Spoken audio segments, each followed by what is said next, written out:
On the last Saturday of June, when the roses along the vicarage wall drooped under their own pink abundance and the air smelt of trampled grass, sponge cake, and lemonade, the village of High Marchford held its annual church garden fete. It was, by common consent, the most exciting thing that ever happened there, barring the occasional wedding, scandal, or burst water main. By 3 o'clock, the vicarage lawn was already crowded. Stalls lined the gravel path. Homemade jams, needlework, a bran tub for the children, and, this year, a new attraction that had been subject of much anticipatory gossip, the Antique Toy Store. It stood under a striped canvas awning near the yew hedge, its trestle table neatly arranged with clockwork soldiers, painted dolls, lead farm animals, and a rather sinister Jack-in-the-Box with a faded red clown's face. The store was in the charge of Mrs. Lily Archibald, the vicar's sister-in-law, a trim woman in her late 30s with a well-preserved prettiness and the resolute cheerfulness of one who has decided never to be surprised by life again. Beside her, carefully supervising the more valuable pieces, stood Mr. Biddy. Felix Harper, recently arrived in High Marchford and already the subject of several speculative conversations. He was proprietor, so he said, of a small but distinguished antique toy shop in London, and had offered his services and some of his stock for the benefit of the church roof fund. He was a thin man, elegantly dressed, with a narrow head and sleek dark hair brushed back from a pale, intelligent forehead. His manner was charming without quite being pleasant. The ladies of the parish, while inclined to approve of his courtesy, did not altogether like the way his eyes missed very little. Near the tea tent, Miss Jane Marple sat under a striped sunshade, a plate of seed cake before her and her knitting bag at her side. From time to time she raised to her lips a cup of tea, properly made, she was glad to note, in a large brown pot, and surveyed the scene with an amiable, faded blue gaze that seemed to see very little, and in fact saw a great deal. She was staying for a fortnight with her old school friend, Mrs. Caroline Ellsworth, whose cottage overlooked the green. "Such a to-do over toys," murmured Mrs. Ellsworth, fluttering a lace-edged handkerchief. "Lily says they're frightfully valuable, 19th century things, collectors and what not, though why anyone should collect old toys when there are so many new ones, I cannot imagine." "Toys," said Miss Marple mildly, "hold so many memories. People will pay a good deal for their memories, you know, or for other people's." From the bandstand, the village brass band launched into an enthusiastic, if uncertain rendering of Colonel Bogey. Children shrieked round the coconut shy. The sun went in and out behind light clouds, never quite deciding whether to be generous. It was, all agreed, a very successful fete. There was only one small incident, hardly noticed at the time. A brief, sharp exclamation from the direction of the antique toy stall and the sound, to those nearest, of something wooden falling. Mrs. Archibald was seen to stoop quickly, her face oddly strained, while Mr. Harper turned away, his lips compressed as though annoyed by some clumsiness. Half an hour later, when the judging of the cakes had begun and the vicar was making a little speech about Christian fellowship, the second, more serious interruption occurred. A small boy, white-faced and wide-eyed, came running from behind the yew hedge, where the narrow path curved behind the toy stall towards the kitchen garden. "There's a man there," he cried, gulping for breath. "Behind the toys. I think he's dead." Within minutes, the ordered hum of the fete broke into that peculiar, eager confusion which only a real disaster can produce. People hurried, yet tried not to appear to be hurrying. Voices rose, hushed themselves, and rose again. Someone screamed. The band tailed off into an uncertain wheeze. Miss Marple, very gently, set down her teacup and reached for her gloves. For a long, suspended moment, no one moved. The tinny music from the nearby carousel, hired from the next village over, played a jarringly cheerful tune, its mechanical gaiety at odds with the stillness in the little tent. Then the spell broke. "Don't touch him! Don't let anyone touch him!" cried Mrs. Bantry, who had far more experience with drama than with corpses, but whose instincts were nevertheless sound. The vicar, pale and fluttering, crossed himself reflexively before remembering he was not, in fact, of that persuasion. "We must fetch Dr. Haydock," he said weakly. "And the police. Someone must telephone the police." Several people announced in flustered tones that they would do just that and immediately hurried off in different directions, rather like disturbed hens. Timothy Fletcher, his face ashen under the remains of a chocolate smear, stared wide-eyed at the grotesque brass key in Wickham's back. "It's one of those automaton keys," murmured Mrs. Price, edging backward, hand pressed to her mouth. "From that mechanical doll, the one he wouldn't let anyone touch." "It's wicked," said old Mrs. Briggs, with gloomy relish. "Mark my words, nothing good ever came of them foreign toys. I said so when he opened that shop." Miss Marple had come to rest just inside the tent entrance, her slight figure almost lost in the crush of bodies. She observed the scene with apparent mild distress, though her eyes traveled calmly from Wickham's twisted posture to the scattered items on the table. Tiny screws, a jeweler's screwdriver, an open velvet-lined case containing 2 additional brass keys, their decorative tops each slightly different in pattern. "Such a dreadful thing," she said softly to no one in particular. "And at a church fete, too. I remember once in Little Browding. No, that was over a tombola, not a toy stall. Still, people do get terribly excited about possessions." "Miss Marple, you oughtn't to be in here," fussed Mrs. Bantry, though she herself showed no inclination to leave. "This is no sight for you." "My dear Dolly, at my age there are very few sights left that are new," replied Miss Marple gently. "I think it is better to see clearly than to imagine." Her gaze passed over the onlookers. Mrs. Helena Vance stood very straight, one gloved hand resting on the tent pole, her face composed but her eyes shining with a strange intensity. Mr. Felix Harper, Wickham's partner, had elbowed his way forward. His usually ruddy face was blotched and glistening, eyes fixed on the dead man with an expression in which horror and something not unlike calculation were oddly commingled. "He was alive not 10 minutes ago," Harper muttered. "We were arguing over the accounts. This is insane. We mustn't jump to conclusions. There might have been some terrible accident.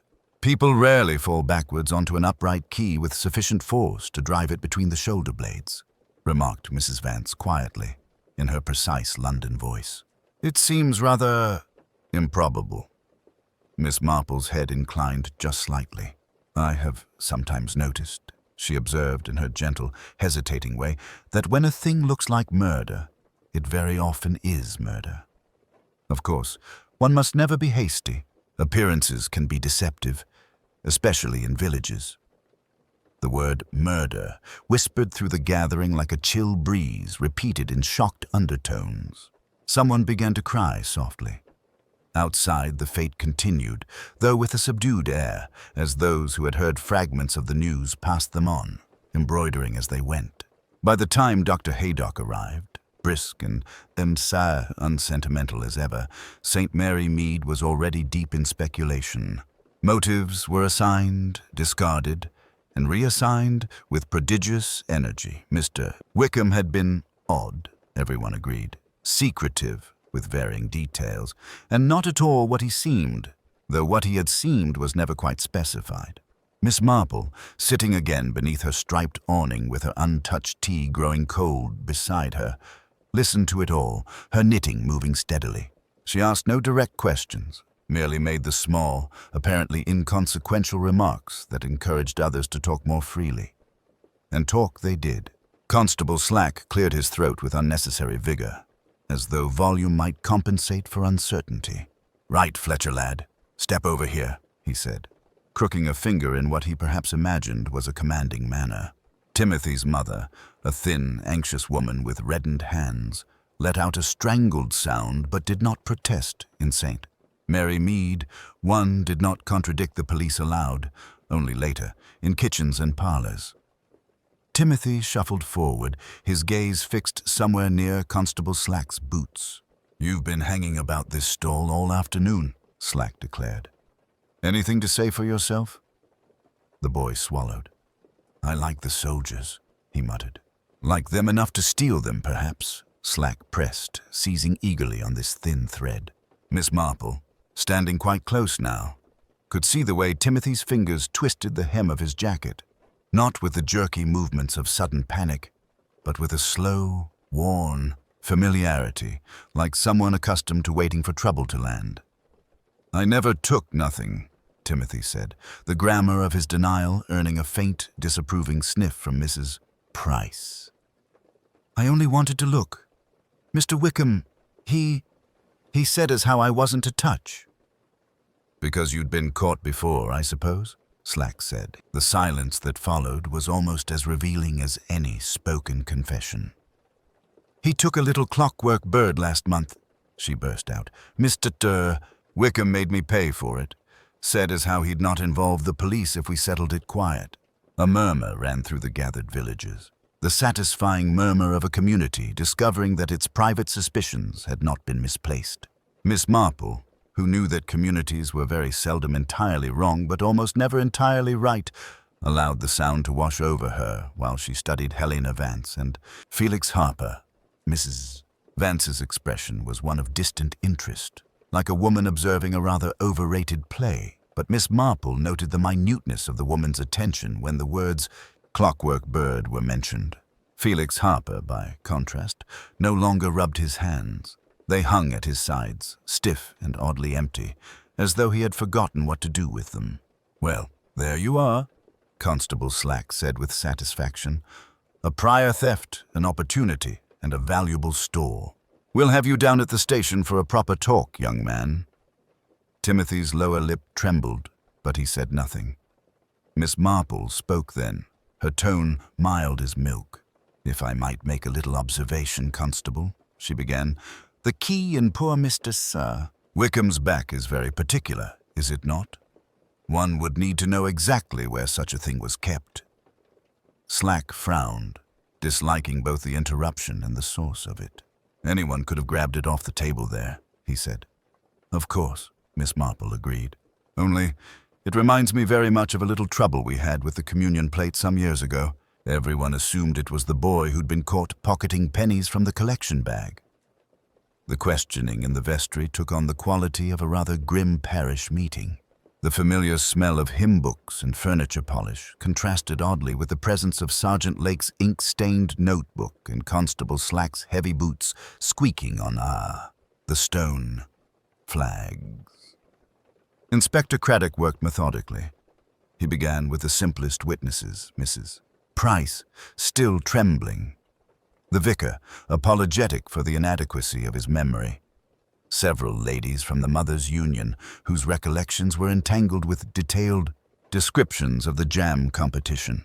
In each account, Miss Marple sat quietly in a corner near the umbrella stand, busy with her knitting, her head bent but her ears very much alert. Timothy Fletcher repeated his story, voice steadier now under Craddock's less accusatory manner. He had, he said, slipped behind the toy tent shortly after 3, intending to pilfer a single soldier. While crouched there, he heard Wickham arguing with a man whose voice he did not recognize. Low, educated, and rather hard. There had been mention of terms and papers, and then something that sounded like a chair being knocked over. At that point, Timothy had lost his courage and fled. And you saw nothing of this man? Craddock pressed gently. Only his shoes, sir, Timothy admitted miserably. Brown ones, good ones, and his walking stick. The handle was a dog's head. A bulldog, I think. Constable Slack snorted. Could be anyone. Miss Marple's needles clicked thoughtfully. It is curious, is it not, how gentlemen so often choose dog-headed walking sticks when they wish to appear rather more distinguished than they truly are. I recall a Mr. Denby in Littlehampton, most insistent on his social position, but his wife had been a barmaid at Brighton. Craddock gave her a sidelong glance. You think this stick significant, Miss Marple? Oh, not at all, Inspector. Only that walking sticks, like neckties, do tend to reveal more about a man than he imagines. Mrs. Helena Vance answered her questions with composed precision. She had arrived at the fete shortly after 2, spent some time examining Wickham's collection, and retired to the tea tent around 3:30. Yes, she had inquired about the provenance of several pieces. Her book, after all, demanded accuracy. "And your interest in that particular clockwork magician?" Craddock inquired. She smiled faintly. "Professional enthusiasm, Inspector. It is an exceptionally rare model." Felix Harper, summoned last, appeared strained and irritable. He admitted to a disagreement with Wickham about pricing certain items for the fete, but insisted he had left the tent at 10 minutes past 3 and had not seen Wickham alive. Again. "Money, was it?" Craddock asked. "Merely business," Harper snapped. "Gerald could be possessive about his acquisitions. I'm the practical partner."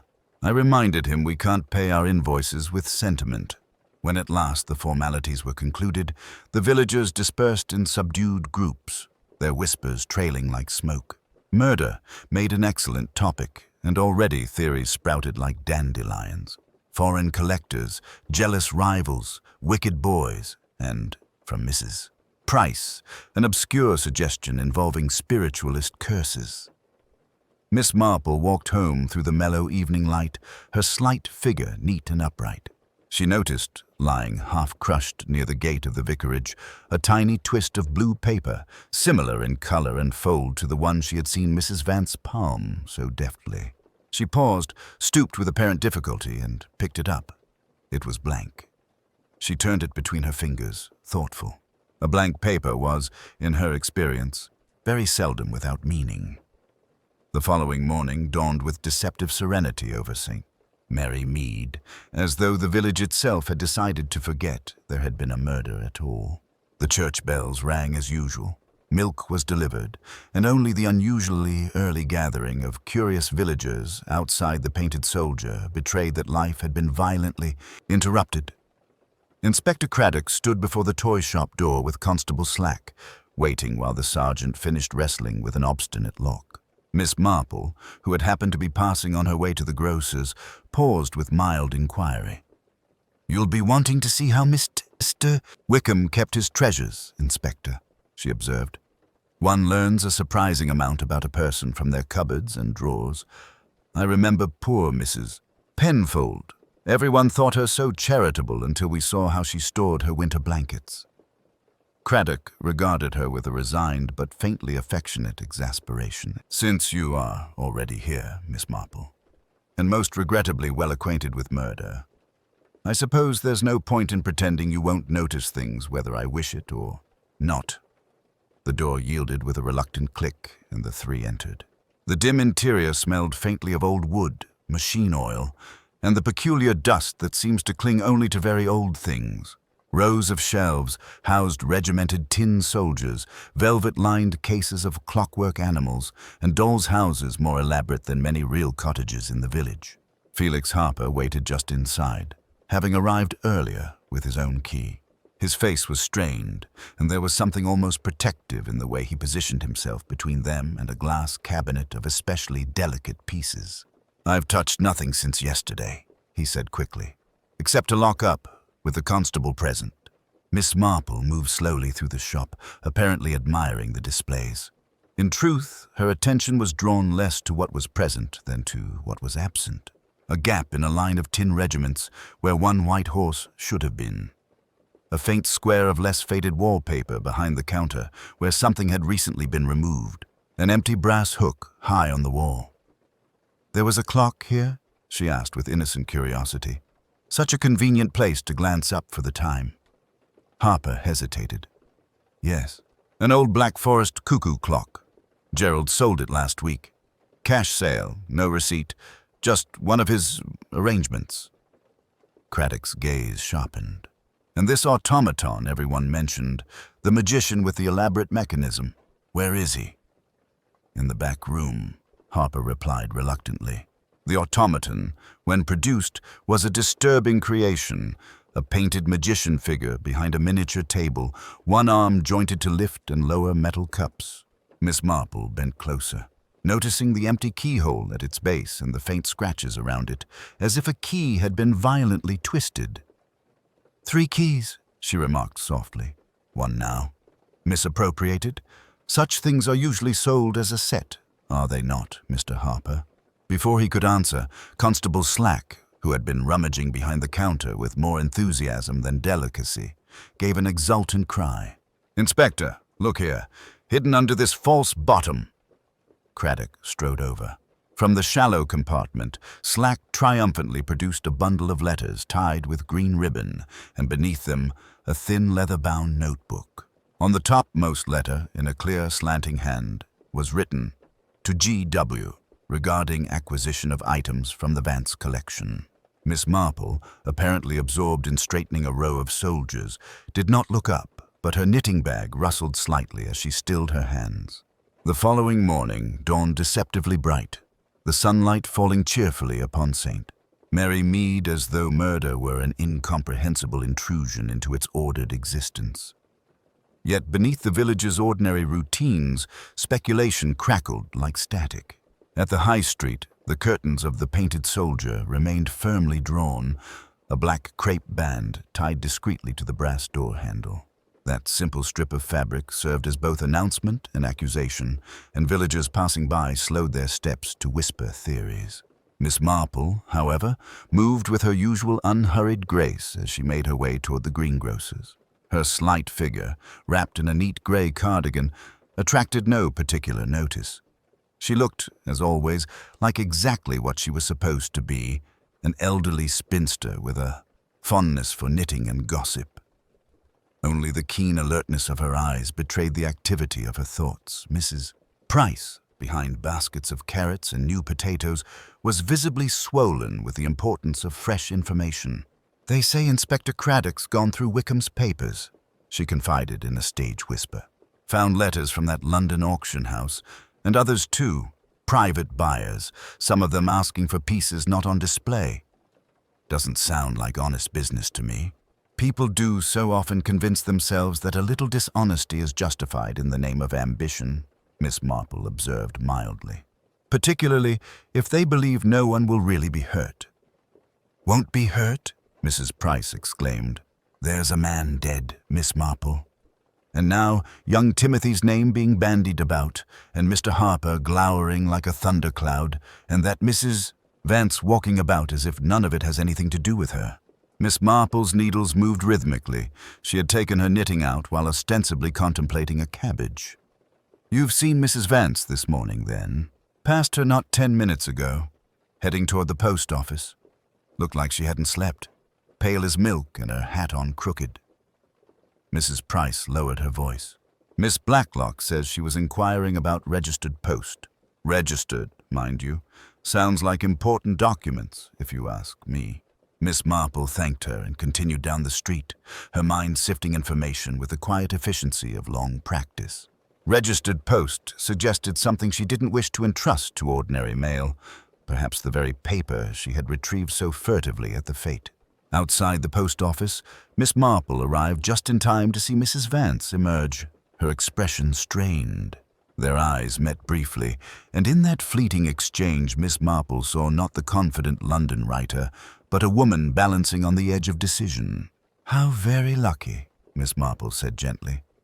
"I've been wanting to ask you, did you succeed in locating the seller of that little clockwork bear you admired? Such a charming piece." For the first time, Helena Vance faltered. No, Mr. Wickham and I never completed that conversation." "Ah, yes," Miss Marple replied. He was so easily flustered when certain topics arose. Rather like old Mrs. Penfold used to be when one mentioned the missing silver spoons at the Women's Institute. It does make one wonder what was misappropriated first, don't you think? The property or the truth? The other woman stared at her, lips parted, then recovered herself. "I really don't know what you mean, Miss Marple." "But of course," Miss Marple agreed, with a kind smile that took all sting from the remark. "I am merely an old woman who sees patterns, you know. Toys, for instance. They do turn up in the oddest places, particularly when they were never meant to be sold at all." As Helena Vance walked away, her step noticeably less steady, Miss Marple's attention was caught by a small notice in the post office window. Parcel awaiting collection. Wickham, G. London, 3 years. For depostage due. It was, in itself, the most ordinary of scraps. Yet Miss Marple's eyes narrowed slightly. Something about that unclaimed parcel, arriving too late for a dead man to receive it, tickled at her instincts like a half-remembered nursery rhyme, suggesting that the past, neatly wrapped and posted, had finally come home to roost. For a heartbeat, Mrs. Vance's eyes flared with something very like panic. Then, with visible effort, she recovered her poise and reached for the cigarette case on the table beside her. "You seem remarkably well informed for a village lady, Miss Marple," she said, with a brittle little laugh. "What makes you think that automaton is anything more than an unusually fine example of its kind?" Miss Marple folded her hands in her lap and regarded the younger woman with mild interest. "Oh, merely that Mr. Wickham referred to it as the magician from Cavendish Square when speaking with Mr. Harper. I happened to overhear. And it so happens that I once knew a housemaid who went to London to work for a family in Cavendish Square. They suffered a highly distressing burglary. Antique mechanical toys, if I recall correctly. The police never quite sorted it out. The cigarette trembled very slightly between Helena Vance's fingers before she lit it. "You have an excellent memory, Miss Marple." "Old people often do," Miss Marple agreed placidly. "We must live on something, you know, when we can no longer prune the roses as we used to." Helena exhaled smoke in a long, controlled breath. "If you must know, my late husband's gallery handled several pieces from that robbery. Unwittingly, he bought them in good faith from a dealer who later vanished. The police suspected him, naturally. He was never charged, but the scandal ruined us. He died with that accusation still clinging to his name." Miss Marple's voice softened, "And when Mr. Wickham's toy shop opened, and you saw the announcement in some trade publication, you recognized a certain magician from Cavendish Square?"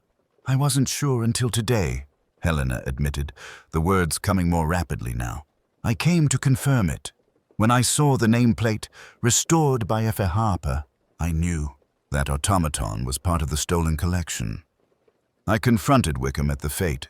He laughed at me, said I could prove nothing, but then he slipped me this." Her hand went to her handbag almost unconsciously. "A little blue paper," Miss Marple suggested gently. Helena stiffened. "You saw that?" "I saw you pick it up from the grass beside his body," Miss Marple replied. "One learns to notice where things fall. It's very rarely accidental." For a moment, Helena hesitated. Then, with a muttered oath against her own better judgment, she opened her handbag and produced a folded scrap of blue note paper, its edges singed. "It's a receipt," she said bitterly. "From a London dealer my husband always suspected, Harcourt and Hale. Payment to G. Wickham for clockwork items from private collection, Cavendish Square. Wickham gave it to me when I threatened to expose him. Told me it was my consolation prize, since he had no intention of returning the automaton." Miss Marple's eyes rested briefly on the ash in the fireplace, with its faint bluish tint. "And you tried to burn it after he died. Perhaps you feared the connection might drag your husband's name through the mud again." "Can you blame me?" Helena demanded. "Wickham was the thief all along. He built his respectable little village life on the ruins of ours." Miss Marple's answer was very quiet. "I do not blame you, my dear. But someone used that automaton's key with great deliberation, and hatred alone rarely produces such an efficient blow. It requires preparation and a very steady hand." Helena's composure faltered. "You think I killed him?" "I think," Miss Marple said mildly, "that you had excellent reason to wish him dead. But I also think there is someone else with an older, more intimate quarrel, and perhaps a dog-headed walking stick." Helena stared at her. "Then you've seen him too." Inspector Craddock waited in the narrow corridor outside the parlor, hat in hand, his expression more grave than Miss Marple had yet seen it. He inclined his head politely to Mrs. Vance before speaking. "If I might borrow Miss Marple a moment, madam?" "Of course," Mrs. Vance replied, though her eyes searched Craddock's face with unconcealed anxiety. "This way, please," the inspector murmured. He led Miss Marple into the deserted dining room, where a single oil lamp cast long shadows across the polished table. "We have a development," he said quietly. "The mysterious colonel appears to have vanished into thin air." "Vanished, Inspector?" Miss Marple repeated, lowering herself into a chair with the careful precision of age. "He never reached the appointment Wickham feared so much." Craddock took a folded telegram from his pocket and placed it on the table between them. "It arrived at the station half an hour ago, forwarded from London. Colonel Arthur Redmayne, retired, was due to travel down on the 2 o'clock train today to meet Wickham regarding private business of long standing. He wired at 1 o'clock to confirm his arrival, but he never boarded the train. The railway office confirmed that his reserved seat remained empty." Miss Marple regarded the telegram thoughtfully, her lined face composed. "It would seem, then," she said slowly, "that someone wished Colonel Redmayne to be expected here this afternoon, yet equally wished to ensure he did not in fact appear." "Exactly my thought," Craddock replied. "It puts an entirely different complexion on young Timothy's tale. If the colonel never arrived, then the distinguished stranger Timothy saw cannot have been Redmayne." "Someone wanted us to believe the colonel came and went," Miss Marple observed, thus providing a convenient suspect who, being absent, could neither confirm nor deny the story. Craddock nodded, his jaw set, "Which suggests premeditation rather than a quarrel turned ugly." "And careful staging," Miss Marple added mildly. He hesitated only a moment before continuing. "There is another matter," he said. "The search of Wickham's rooms above the toy shop has produced something most peculiar." He drew a small cardboard box from his coat pocket and pushed it toward her. Inside lay a neat row of tiny metal plates, each engraved with a different child's name and date. "Identification tags," Craddock explained. "Some are decades old. One is from only last year. They were hidden beneath the false bottom of a drawer." Miss Marple's fingers hovered above the plates without touching them, her brows drawing together. "They remind me so very much of something," she murmured. "Of those little memorial cards sorrowing mothers keep tucked away in Bibles after a tragedy. Yet these belong to living children, I presume." "So far as we know," Craddock said grimly. "And there is something else. A faded photograph of Wickham in uniform beside another man, Colonel Redmayne himself. The two served together in North Africa. The back is inscribed, 'For services which must never see daylight.'" Miss Marple looked up sharply, eyes bright. The apparent coherence of the case arrived, as such things often did, with suspicious neatness the following morning.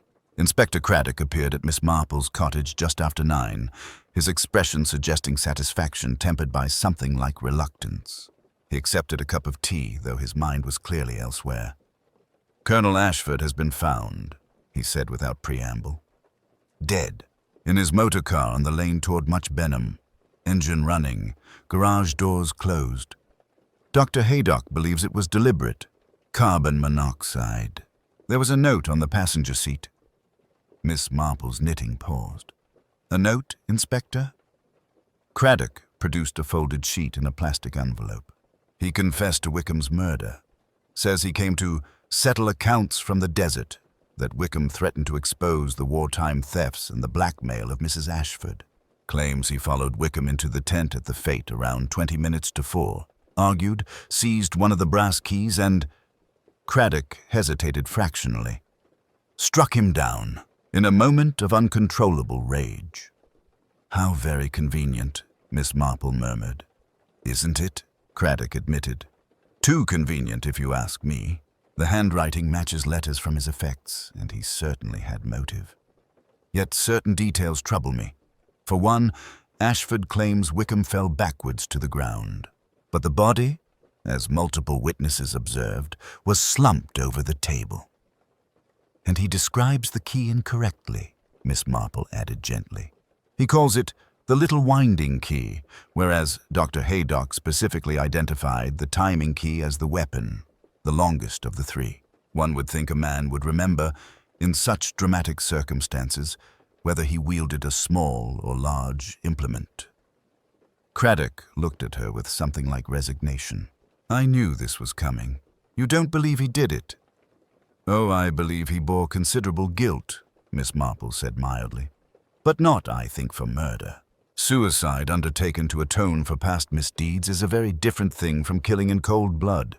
No, Inspector, this has the feel of what dear Colonel Melchett once called a tidy wrap-up for the benefit of officialdom. Someone wished you to close your file." He frowned. Then why would Ashford write the note at all? Possibly because someone persuaded him that his death would spare another person, or preserve some cherished illusion. Miss Marple resumed her knitting. Men of that generation are often terribly susceptible to appeals to honor, particularly where a lady is concerned. Craddock's mind leapt immediately to Mrs. Vance. "You think she—" "I think," Miss Marple interrupted gently, "that we still do not understand the true nature of Gerald Wickham's fear. He was terrified yesterday, not merely anxious. Blackmailers are accustomed to danger. They are, after all, professional gamblers of a sort. But Mr. Wickham behaved like a man who had misjudged his opponent quite disastrously." She set down her knitting with decision. "Inspector, might I suggest we arrange a small gathering at the Painted Soldier this afternoon? Yourself, Mr. Harper, Mrs. Vance, possibly Mrs. Fletcher and young Timothy as witnesses of circumstance. I have an idea that the automaton magician may yet perform one final, most illuminating trick." Craddock eyed her warily. "You mean to stage some sort of reconstruction? Not of the murder?" Miss Marple's eyes, usually so mild, held a steely brightness. "Of character. I have invariably found that when people believe the danger is past, when they think the net has closed around someone else, they grow careless. A certain type of person, in particular, cannot resist demonstrating their own cleverness." Her fingers smoothed an imaginary crease from her cardigan. "We will ask Mr. Harper to demonstrate the magician's mechanism, for the benefit of Inspector Craddock, of course. It will be most instructive to see who watches him most closely, who corrects him if he errs, and who betrays, quite unconsciously, a more intimate knowledge of brass keys and killing blows than they have any business possessing." Craddock sighed, half in exasperation, half in reluctant admiration. "Very well, Miss Marple. 3 o'clock at the toy shop?" 3 o'clock, she agreed serenely. "A fitting hour, I think, for old sins and new murders to be reconciled." As he left, Miss Marple allowed herself a brief, sober reflection. The pieces had arranged themselves with almost painful clarity now. The misplaced spectacles, the fresh smear of oil, the ransacked safe, the too tidy confession. All that remained was to watch, very quietly, as human vanity and fear completed the picture for her. She had rarely been wrong about such things. The following afternoon, the Painted Soldier felt strangely hollow without Gerald Wickham's nervous presence. Dust motes drifted in the filtered light, and the shelves of toys seemed to watch gravely as Inspector Craddock, Colonel Ashford, Mrs. Vance, Felix Harper, young Timothy, and Miss Marple assembled around the glass case that held the mechanical magician. Harper stood nearest the automaton, his large hands resting on the edge of the display. The painted figure, with its gaudy costume and slyly tilted head, seemed to mock the living audience. "I thought," Miss Marple said mildly, "that it might be instructive to see the magician perform as Mr. Wickham intended. Mr. Harper, you are the expert in these matters. You must show us which key goes where. I believe the little one winds the main spring, does it not?" Harper hesitated almost imperceptibly. "No," he corrected, with the automatic impatience of a craftsman. "That would strip the gears. The small key adjusts the arm movement. The long key, the one used as the weapon, controls the main spring and timing." "Ah, how foolish of me," Miss Marple murmured. "I suppose only someone very familiar with the mechanism would know that." A brief, charged silence followed. Then, with a visible effort, Harper unlocked the glass case. The remaining 2 brass keys lay in their velvet bed. The third, cleaned and tagged as evidence, had been reluctantly returned for the demonstration at Miss Marple's insistence. "Do go on, Mr. Harper," she prompted gently. "Exactly as Mr. Wickham would have done yesterday, just before someone came up behind him. Under their collective gaze, Harper fitted the longest key into the slot at the magician's back and began to wind. The faint ticking of the clockwork grew louder, filling the shop with an oddly ominous rhythm. He adjusted the smaller key, his thick fingers deft and sure, then stepped back as the automaton whirred to life. The magician raised its painted hands, produced a tin cup from beneath its cloak, and made a series of elaborate theatrical gestures. On the final flourish, its right hand dipped into the hat on the table before it and, instead of the usual mechanical card, produced a tightly rolled cylinder of crackling paper that dropped neatly into the tin cup. Mrs. Vance gasped. Colonel Ashford swore under his breath. Craddock moved forward swiftly, retrieving the paper and unrolling it with care. Inside were several brittle, closely written pages. Wickham's distinctive handwriting listing names, dates, and specific transactions linking not only Colonel Ashford and Edward Tarr, Vance to the wartime thefts, but also Felix Harper, then a young quartermaster's assistant who had arranged transport for certain unlisted items. Miss Marple's voice, when she spoke, was very gentle. "You see, Inspector, Mr. Wickham had grown wary. A man who lives by blackmail expects reprisals. He hid his most damaging record inside the automaton he knew only Mr. Harper could safely operate. The ledger in the safe was bait, sufficient to panic the colonel, but not enough to destroy Wickham's true bargaining position." She turned her mild gaze on Harper. "Yesterday, when Wickham told you he intended to settle old accounts at 3 o'clock, you understood that he meant to shift his allegiance, to sell his information to Colonel Ashford, perhaps even to Mrs. Vance. That would have left you exposed as a full partner in the original thefts." Harper's face had taken on a gray, slack look. "He'd have ruined me," he whispered. "Everything I've built." "So you asked him," Miss Marple continued, "to let you make one final adjustment to the magician before his meeting. You were the only person he would have allowed to stand at his back while he bent over the work table, spectacles off, intent on the delicate mechanism. You selected the longest key, not for clockwork, but for murder, and drove it in with all the considerable strength of a man used to metal and tools." Timothy swallowed audibly. "Then the man I saw leaving the tent was Colonel Ashford," Miss Marple finished. "Arriving too late, finding Wickham already dead, and fleeing in panic, dropping his walking stick in the churchyard hedge. The safe, of course, was ransacked later, after the fete, by Mr. Harper, who knew precisely what to look for and where." Inspector Craddock closed the incriminating pages with quiet finality. "Felix Harper, I must warn you that anything you say may be taken down and used as evidence. I am arresting you on suspicion of the murder of Gerald Wickham." As Harper was led away, Miss Marple looked up at the automaton, now still once more behind its glass. "Such a clever little toy," she remarked softly. "But not nearly as clever as the ways people contrive to hide from their own consciences. In the end, it is always the smallest habit, the tiniest bit of knowledge, like knowing which key fits which lock, that betrays them."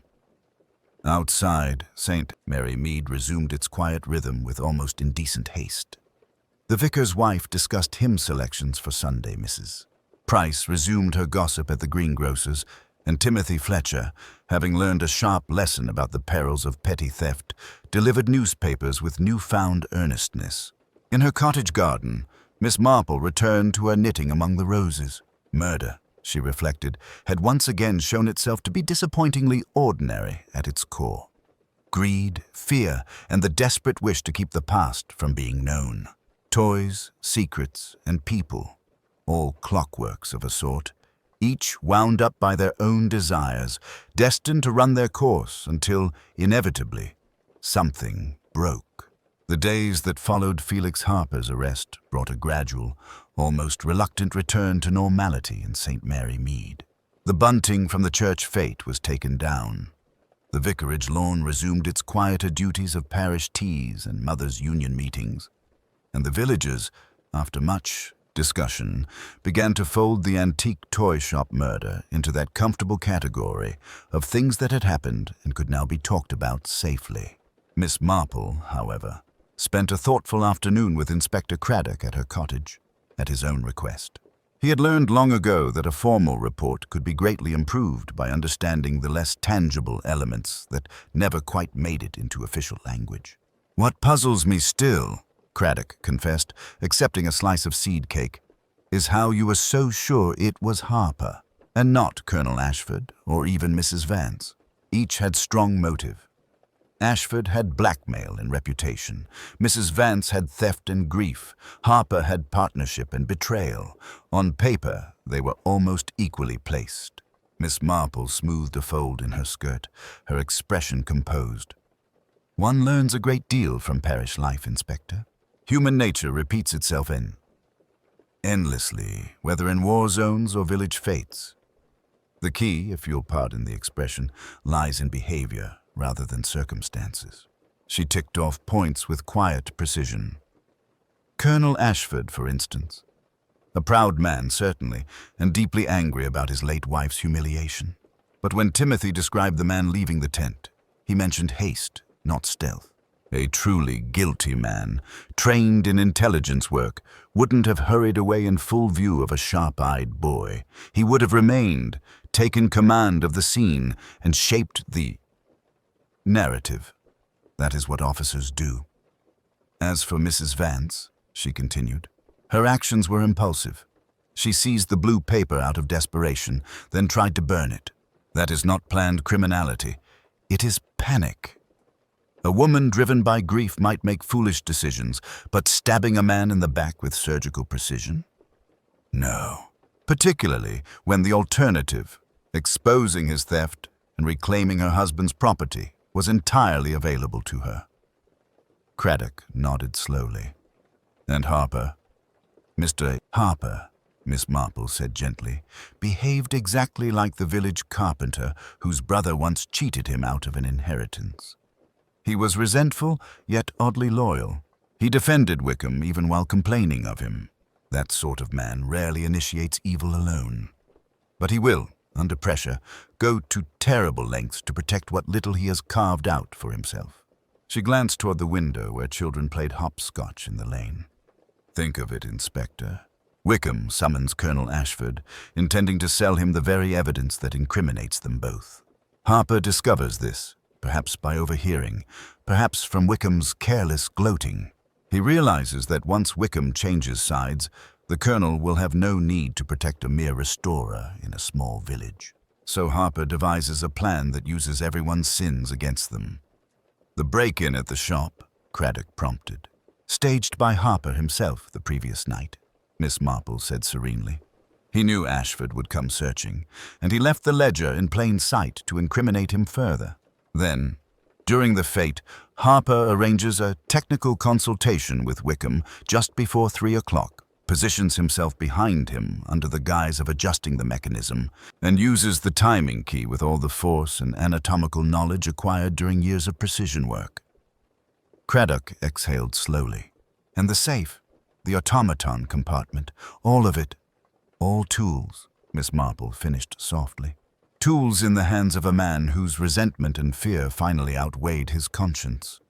Wickham underestimated him. People often do underestimate those they consider merely useful." Outside, the church bell chimed the hour. Miss Marple poured another cup of tea, her manner as mild as if they were discussing a sewing pattern rather than murder. "You see, Inspector, it is never the complexity of the mechanism that solves such cases.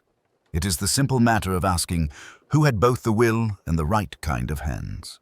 In the weeks that followed the arrest of Felix Harper, St. Mary Mead gradually settled back into its customary rhythm, though the events at the church fete remained a favorite topic of conversation over tea tables and shop counters. Mrs. Bantry, who had witnessed many dramas in her time, declared with some satisfaction that it was every bit as thrilling as anything in the pictures, only with better costumes. The trial itself was mercifully swift.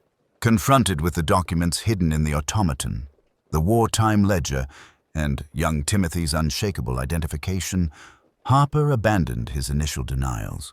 In the end, he spoke not with the righteous anger of the wronged, but with the weary relief of a man who had grown tired of balancing on the edge of his own deceptions. He admitted that the blackmail scheme had been Wickham's idea, but that his own skills had made it possible. During the war, he had learned to conceal valuable objects inside harmless mechanisms. A watch here, a figurine there, and later an automaton that could be shipped without, arousing suspicion. When Wickham hinted at coming clean to Colonel Ashford and selling the evidence, Harper saw only ruin ahead. The key, the steady blow, the careful staging. He described them with a horrid precision that caused even the clerk of the court to shiver. Mrs. Vance attended every day of the proceedings, not out of vengeance, but from a grave sense of duty toward her late husband. When the automaton was finally restored to her care, she visited Miss Marple to take her leave. "I shall sell most of the collection," she said, gazing down at the photographs spread on the table. "It was built on such rotten foundations, but the magician I shall keep. One ought, I think, to remember how easily cleverness slides into corruption." Miss Marple nodded. "Memory can be most useful, my dear, so long as one remembers everything and not only the comfortable parts." Colonel Ashford, though spared criminal charges due to lack of conclusive evidence and his late wife's intervening payments, retired quietly to a small house by the sea. He wrote to Miss Marple some months later, thanking her in measured terms for forcing a reckoning with a past I had too long tried to navigate by avoidance rather than by truth. Young Timothy, after a proper scolding from his parents and a more penetrating talk from Miss Marple, returned the stolen lead soldier to Mrs. Vance, who pressed it back into his hand. "Keep it," she said kindly. "Perhaps it will remind you that coveting small things can sometimes lead to seeing very large truths." For her part, Miss Marple resumed her usual round of village calls, garden work, and quiet knitting. Yet on certain afternoons, when the sun slanted through her sitting-room window in just that particular way, she found her thoughts returning to the automaton and its hidden compartment, to Harper's tormented face, and to the delicate line between collecting and coveting.